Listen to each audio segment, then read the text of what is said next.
Surat Rasul Paulus kepada orang Efesus, Efesus pasal 1. Salam. Ayat 1, dari Paulus, seorang Rasul Yesus Kristus oleh kehendak Allah, kepada orang-orang kudus dan beriman di dalam Kristus Yesus yang berada di Efesus. Bagimulah anugerah dan sejahtera dari Allah, Bapa kita, dan Tuhan Yesus Kristus. Kekayaan orang-orang yang terpilih. Ayat 3, terpujilah Allah dan Bapa Tuhan kita Yesus Kristus, yang memberkati kita di dalam Kristus dengan segala berkat rohani di tempat-tempat surgawi. Sebagaimana Ia sudah memilih kita di dalam Dia, sebelum penciptaan dunia, supaya kita kudus dan tidak bercacat di hadapan Dia di dalam kasih. Ia sudah menentukan sebelumnya untuk mengadopsi anak-anak oleh Yesus Kristus, bagi dirinya sendiri, sesuai dengan kesukaan kehendak-Nya. Menjadi kepujian dari kemuliaan anugerah-Nya, sebab dengan ini Ia telah membuat kita diterima di dalam Dia yang dikasihi-Nya. Di dalam Dia kita beroleh penebusan melalui darah-Nya, yaitu pengampunan dosa, menurut kekayaan anugerah-Nya. Dan di dalam Dia, Ia telah memberi dengan limpah kepada kita dalam segala hikmat dan pengertian. Ia sudah menyatakan kepada kita rahasia kehendak-Nya, sesuai dengan kesukaan-Nya, yang telah direncanakannya di dalam dirinya sendiri. Supaya di dalam pengaturan kegenapan waktunya, Ia dapat mempersatukan segala sesuatu di dalam Kristus, baik yang ada di surga, dan yang ada di atas bumi di dalam Dia.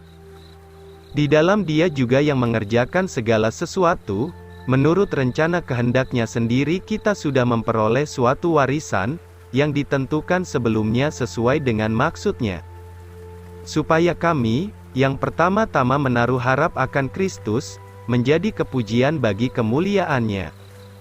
Di dalam Dia kamu juga menaruh harap, setelah kamu mendengar firman kebenaran, yaitu Injil keselamatanmu, di dalam Dia juga, ketika kamu percaya, kamu dimeteraikan dengan Roh Kudus yang dijanjikannya itu. Roh Kudus itu yang menjadi tanda jaminan warisan kita, sampai kepada hari penebusan dari orang-orang milik-Nya yang telah dibeli, untuk menjadi kepujian bagi kemuliaan-Nya. Didoakan supaya mengerti kemuliaan Kristus. Ayat 15, karena itu juga setelah saya mendengar tentang imanmu di dalam Tuhan Yesus, dan kasih-Mu kepada orang-orang kudus. Saya tidak berhenti mengucap syukur karena kamu, sambil menyebutkan kamu di dalam doa-doa saya. Supaya Allah Tuhan kita Yesus Kristus, Bapa kemuliaan itu, boleh memberikan kepadamu roh hikmat, dan wahyu di dalam pengenalan tentang Dia.